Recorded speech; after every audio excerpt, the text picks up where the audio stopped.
खबर उत्तर प्रदेश के साथ मैं सोनी चौहान। खबरों की शुरुआत करें उससे पहले एक नजर सुर्खियों पर। दीपोत्सव में राष्ट्रपति हो सकते हैं शामिल। दीपोत्सव में 47 घाटों पर जलाए जाएंगे 24 लाख दीप। दीपोत्सव की तैयारियां हुई तेज।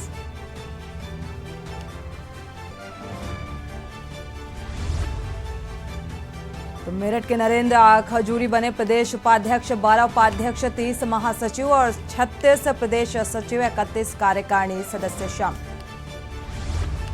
वाराणसी में पीएम के प्रमुख सचिव ने धाम में देखा सुविधाओं का हाल। दशाश्वमेध घाट में देखी विश्व प्रसिद्ध गंगा आरती। गर्भगृह में किया प्रवेश। लोकसभा चुनाव में बीजेपी में कट सकते हैं कई दिग्गजों के टिकट। 20 से 30% तक महिलाओं को प्रत्याशी बनाने की तैयारी। अतीक की पत्नी शाइस्ता और गुड्डू बमबाज के बारे में मिले सुराग। अशरफ के साले सद्दाम ने उगले कई राज। अरमान को लेकर भी दी अहम जानकारी। और वाराणसी में जानलेवा हमले के मामले में पूर्व सांसद धनंजय सिंह से फिर होगी जिरह। 21 साल पहले हुआ था मुकदमा। आप देख रहे हैं के न्यूज, खबरों का सारथी। बुलेटिन की शुरुआत अहम खबर के साथ। मध्य प्रदेश में नदी में एक बस गिरी है। पूरा हादसा कैमरे में कैद हो गया। खरगोन जिले में यह हादसा हुआ है। हादसे में अब तक 25 यात्री घायल हुए हैं। यह अहम खबर आपको बता रहे हैं। पूरा हादसा कैमरे में कैद। खरगोन जिले में यह बड़ा हादसा सामने आ रहा है।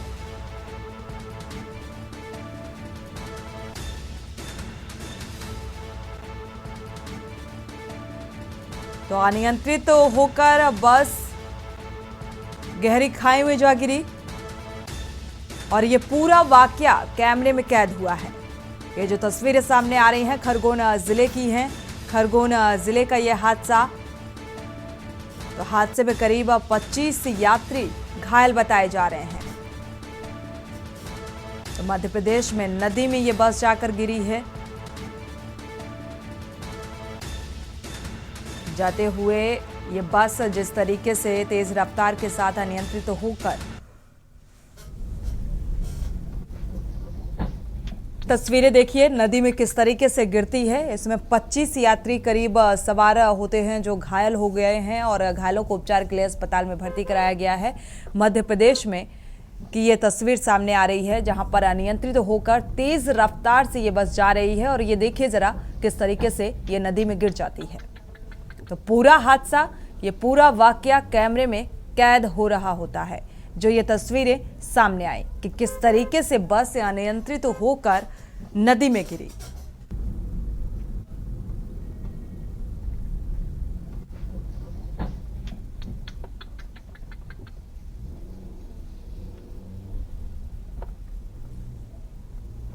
तो मध्य प्रदेश की ये तस्वीर जहां पर नदी में अनियंत्रित होकर तेज रफ्तार के साथ ये बस जा रही थी और नदी में गिर जाती है और ये पूरा वाकया कैद हो रहा होता है कैमरे में। जो ये तस्वीरें सामने आ रही हैं। फिलहाल 25 यात्री जो बस में सवार थे वो घायल हुए हैं।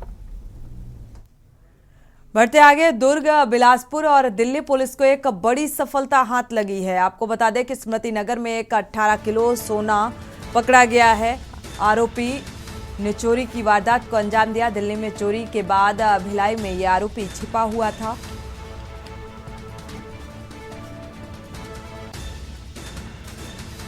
तो निशानदेही पर आरोपी लोकेश श्रीवास्तव गिरफ्तार किया गया है। लगभग 15 करोड़ के सोने को पुलिस ने जब्त किया है। स्मृति नगर चौकी क्षेत्र का ये पूरा मामला बताया जा रहा है।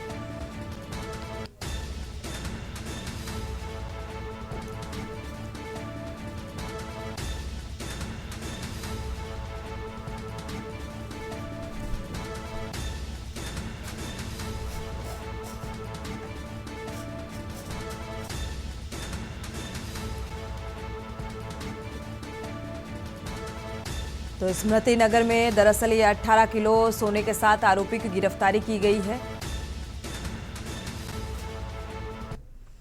और इसी बीच बेमेतरा से बड़ी खबर सामने आ रही है। पंचायत मंत्री के गृह विधानसभा क्षेत्र में डायरिया का प्रकोप देखने को मिला। डोंगी तराई में डायरिया का प्रकोप 8 से 10 लोग भर्ती थे और एक बच्ची की मौत। सामुदायिक स्वास्थ्य केंद्र साजा की लापरवाही सामने आई। अस्पताल में काम करने वाली महिला ड्रिप लगा रही थी और स्वास्थ्य विभाग की लापरवाही उजागर हुई।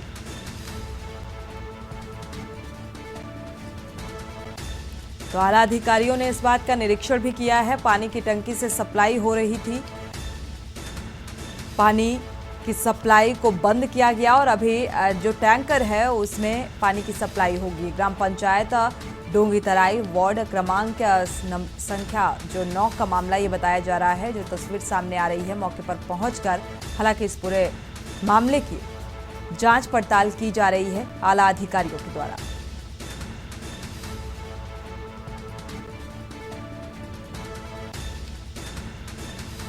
तो लापरवाही भरी तस्वीर एक बार फिर से सामने आ रही है। अभी आपको बता दें, ग्राम पंचायत और डोंगीतराई वार्ड क्रमांक 9 का ये मामला बताया जा रहा है। बेमित्रा से इस वक्त की बड़ी और अहम खबर आपको बता रहे हैं। पंचायत मंत्री के गृह विधानसभा क्षेत्र में डायरिया का प्रकोप लगातार बढ़ता जा रहा है। बढ़ते हैं, रुक करते हैं उत्तर प्रदेश की खबरों का। दिल्ली से आपको खबर बता दें, दारा सिंह चौहान ने दिल्ली में डेरा डाला है। पार्टी के शीर्ष नेताओं से मिल रहे हैं दारा सिंह चौहान। यूपी में कैबिनेट में शामिल होने के लिए फील्डिंग सजाई जा रही है और घोसी उपचुनाव हारने के बाद बड़ी, आपको बता दें, दिनेश शर्मा के इस्तीफे से ये सीट जो है महत्वपूर्ण सीट खाली हुई थी। तो दारा सिंह की मुश्किलें जो हैं वो घोसी उपचुनाव के बाद बढ़ती हुई नजर आ रही हैं। पार्टी के शीर्ष जो नेता हैं वो लगातार दारा सिंह चौहान से मुलाकात कर रहे हैं। यूपी कैबिनेट में शामिल होने के लिए फील्डिंग सजा रहे हैं दारा सिंह।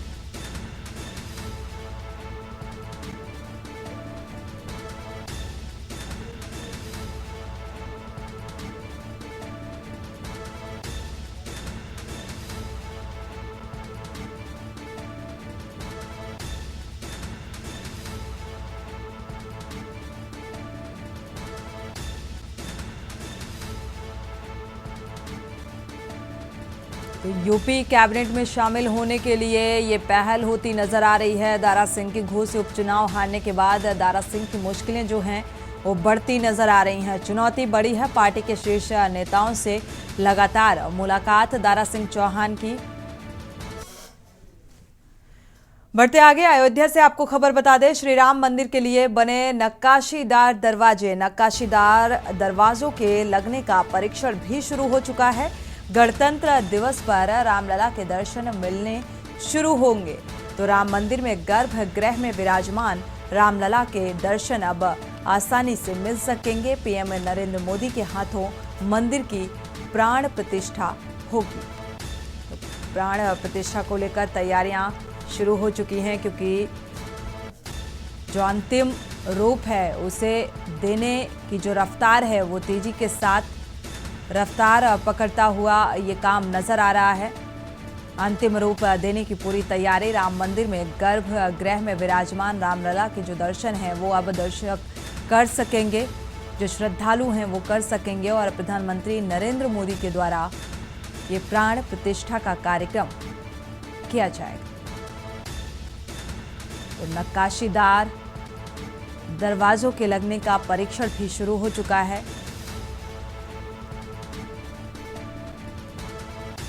और इसी बीच लखनऊ से बड़ी खबर सामने आ रही है। आजम खान मामले की जांच ईडी को सौंपी गई है। जौहर विश्वविद्यालय की जांच ईडी को सौंपी गई है और मनी लॉन्ड्रिंग की पुष्टि के बाद जांच ईडी के पास है।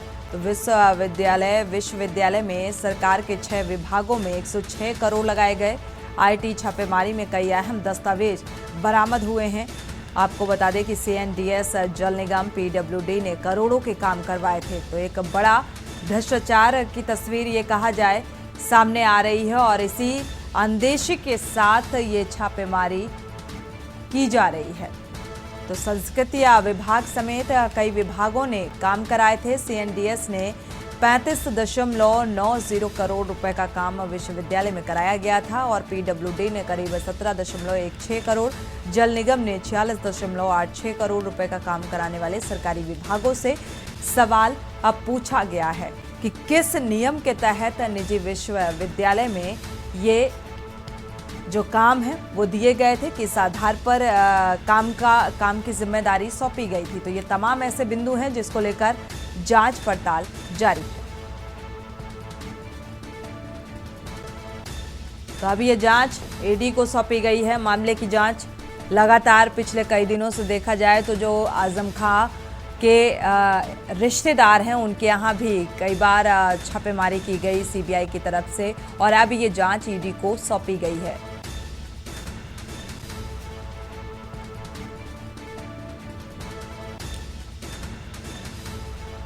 और इसी बीच आगरा से आपको खबर बता दें, तीन युवक हैं वो यमुना में डूबे हैं। तो तीनों में से अभी एक युवक का फिलहाल शव पाया गया है, मिला है, और दो की तलाश जारी है। एसडीआरएफ को वाटर वर्क्स के पास ये शव मिला है। फिलहाल ये तीन युवक थे जो घटनास्थल से 3 किलोमीटर दूर ये शव पाया गया है। तो फिलहाल तीन में से एक का शव बरामद हो चुका है, दो की जो तलाश है वो जारी है। एसडीआरएफ लगातार जुटी हुई है। घटनास्थल में 3 किलोमीटर दूर ये शव बरामद हुआ। तो परिजनों में कोहराम मचा है, रो रो कर बुरा हाल। ये तीन युवक यमुना में नहाने के लिए गए हुए थे और डूब जाने की वजह से मौत का मामला सामने आ रहा है। अभी तक फिलहाल एक युवक का शव बरामद हुआ है। तो तीन युवक यमुना में डूबे हैं, तीनों में से एक युवक का शव अभी तक मिला है, दो की तलाश जारी है। तो एसडीआरएफ को वाटर वर्क्स के पास ये शव मिला है। घटनास्थल से 3 किलोमीटर दूर ये शव बरामद हुआ।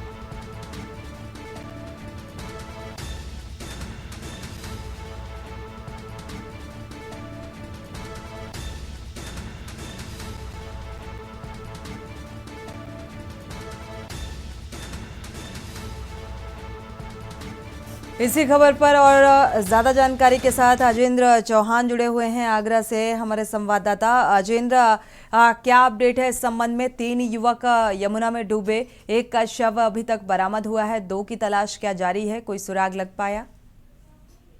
देखिए, आपको बताना चाहूंगा कि कल जिस तरह से गणेश विसर्जन था, उसके बाद यमुना में तमाम यहाँ पर लोग गणेश जी की जो प्रतिमा है उसको विसर्जन के लिए आए थे, और ये एक बड़ा हादसा हुआ था। और कल रात को हमने के न्यूज के माध्यम से दिखाया था कि कल रात को 5 युवकों के डूबने की यहाँ एक सूचना मिली थी। उसके बाद जो पुलिस और तमाम जो प्रशासनिक अधिकारी हैं और एनडीआरएफ की टीम, तमाम यहाँ पर लोग लगाए गए थे। 5 युवक डूबे थे, 2 को सकुशल बाहर निकाल लिया गया था, 3 युवकों का पता नहीं चल पाया था। 18 घंटे बीत जाने के बाद भी इनका पता नहीं चला। लेकिन थाना न्यू आगरा के ख्वासपुरा का ये पूरा मामला था। लेकिन आज सुबह इन 3 डूबे हुए युवकों में से शिवम नाम के युवक की यहाँ शव बरामद कर लिया गया है। सेना की भर्ती की तैयारी कर रहा था, परिवार में कोहराम मचा हुआ है। बड़ी बात यह है कि हर बार कोई ना कोई यहाँ अगर देखा जाए तो दुर्गा जो प्रतिमा है उनको मूर्ति विसर्जन में ऐसे हादसे होते हैं, या गणेश विसर्जन में हादसे होते हैं।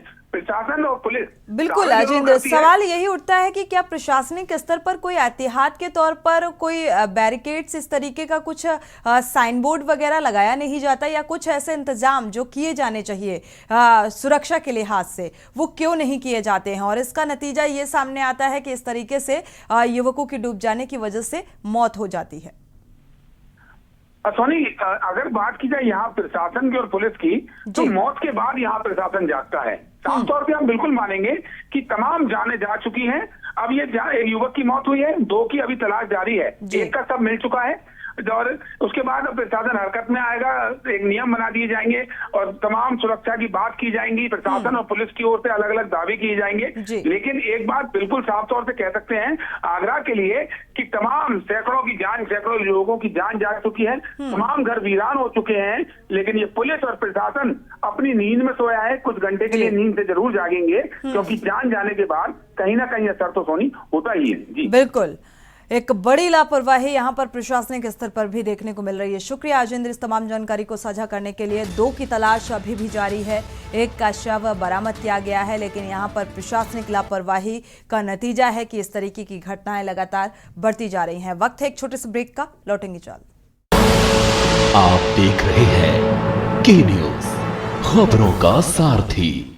ब्रेक से वापस आ रहे हैं, रुक करते हैं खबरों का। और इसी बीच बड़ी खबर महाराजगंज से सामने आ रही है, जहां पर तस्कर और पुलिस के बीच मुठभेड़ का मामला सामने आ रहा है। तो वन तस्कर और पुलिस की मुठभेड़ में बदमाश राजू के पैर में गोली लगी है। वन कर्मियों पर पिकअप चढ़ाने की कोशिश कर भागे थे ये बदमाश के साथ एक और आरोपी गिरफ्तार किया गया है। तो मुठभेड़ के बाद गिरफ्तार किए गए बदमाश और इनके पास से देसी तमंचा कारतूस भी बरामद की गई है। गोरखपुर और संत कबीर नगर के ये दोनों वन तस्कर बताए जा रहे हैं। फरेंदा और ब्रजमनगंज के अडरौना जंगल में ये मुठभेड़ हुई। मुठभेड़ के दौरान एक वन तस्कर के पैर में गोली भी लगी।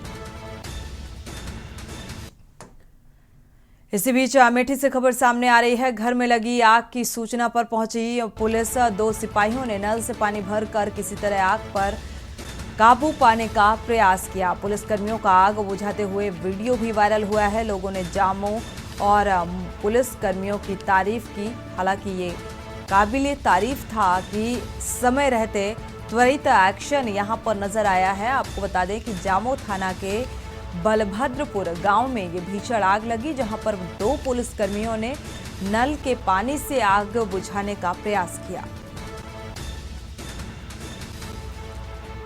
और ये तस्वीर, ये प्रयास पुलिसकर्मियों का कैमरे में कैद हो गया। आप तस्वीरें भी देख पा रहे हैं, नल से पानी खींचते हुए और दूसरा जो पुलिसकर्मी है वो पानी को भरते हुए और आग पर काबू पाने का प्रयास इनके द्वारा किया गया।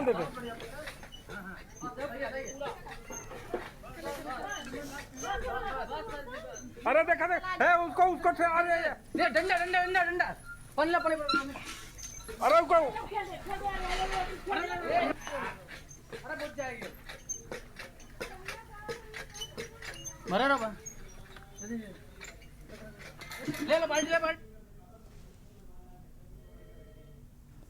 और इसी बीच चंडीगढ़ से आपको बड़ी खबर बता दें। मनोहर लाल खट्टर, सीएम मनोहर लाल खट्टर की 2 बड़ी बैठकें सामने आ रही हैं। हालांकि काफ़ी सक्रिय नजर आते हैं सीएम मनोहर लाल खट्टर। आपको बता दें सीएम हाउस में नगर निगम चेयरमैन के साथ बैठक। सार्वजनिक उपक्रम ब्यूरो के अध्यक्ष सुभाष बराला भी इस बीच मौजूद रहेंगे, इस बैठक का हिस्सा रहेंगे और शाम को करीब सार्वजनिक विभाग की बैठक लेंगे। और ये बैठक बेहद अहम, सार्वजनिक उपक्रम ब्यूरो के अध्यक्ष भी इस बैठक का हिस्सा रहेंगे। और इसी खबर पर ब्यूरो चीफ विनोद गुप्ता जुड़े हुए हैं। विनोद, देखा जाए तो ये बैठक किस लिहाज से बेहद अहम है और इस बैठक में क्या कुछ खास रहने वाला है? देखिए, सबसे बड़ी बात है, सबसे चुनाव नजदीक आ रहे हैं, लोकसभा और विधानसभा के 2024 में है। उसको देखते हुए मनोहर लाल खट्टर ने हरियाणा के अंदर जो है हर विभाग की अलग अलग समय पर अलग अलग, चाहे वो मुख्यालय कह लो अपने या फिर जिलों के अंदर भी बैठकें किया। और उसी कड़ी के अंदर जो है मुख्यमंत्री जो है आज बैठक करने जा रहे हैं सार्वजनिक उपक्रम की, जिसके अंदर चेयरमैनों की बैठक होगी और उस पर दिशा निर्देश दिया जाएगा कि जो सार्वजनिक उपक्रम के अंदर जो सुविधाएं या जो नए आदेश मुख्यमंत्री की तरफ से आए गए वो आम जनता तक पहुंचे।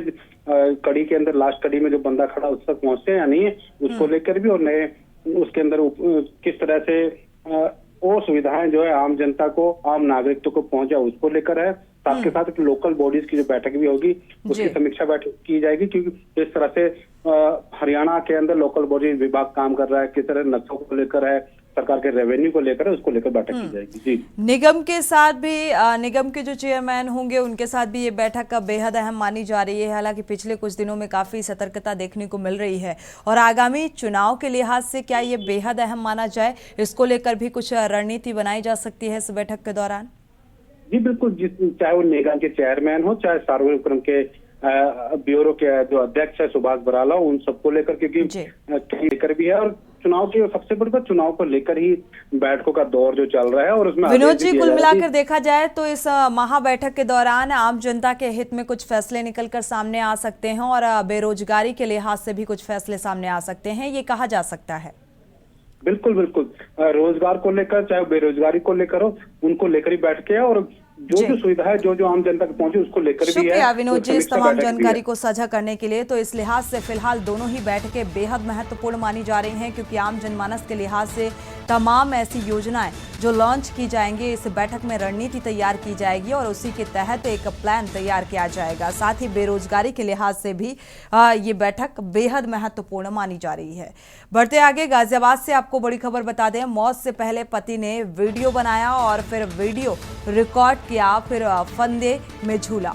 पत्नी के घर छोड़कर जाने की बात से आहत था ये पति। पत्नी की दूसरी शादी की बात से भी आहत था ये पति। कविनगर थाने में पत्नी, साली और साले पर एफआईआर दर्ज कराई।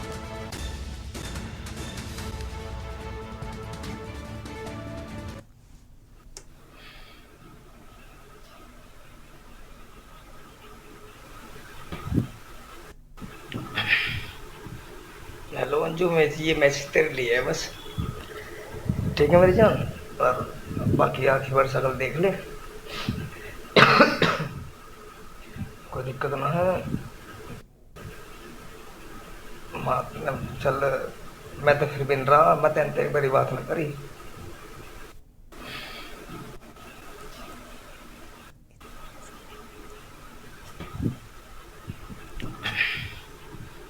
हेलो अंजू, ये मैसेज तेरे लिए है बस, ठीक है मेरी जान। और बाकी आखिरी बार शकल देख ले, कोई दिक्कत ना है। तो चल मैं तो फिर बिन रहा, मैं तेन एक बारी बात ना करी। रुक करते हैं अगली खबर का। खबर राजधानी लखनऊ से है, जहां वृंदावन योजना सेक्टर 11 में निर्माणाधीन 14 मंजिला अंतरिक्ष सोसाइटी अपार्टमेंट में बेसमेंट की खुदाई के दौरान मिट्टी गुरुवार देर रात करीब 12 बजे धंस गई और दीवार नुमा बन गई। मिट्टी का काफी हिस्सा परिसर में ही बनी 5 झोपड़ियों पर जा गिरा और झोपड़ियों में रह रही 1.5 महीने की आयशा और 27 वर्षीय मुकादमा की मौत हो गई, जबकि 12 लोग घायल हुए हैं। एनडीआरएफ और पुलिस की मदद से राहत बचाव कार्य जारी है। घायलों को ट्रॉमा सेंटर भेजा गया है। स्थानीय लोगों ने बताया कि करीब पौन घंटे की मशक्कत के बाद झोपड़ियों में दबे 14 लोगों को बाहर निकाला जा सका।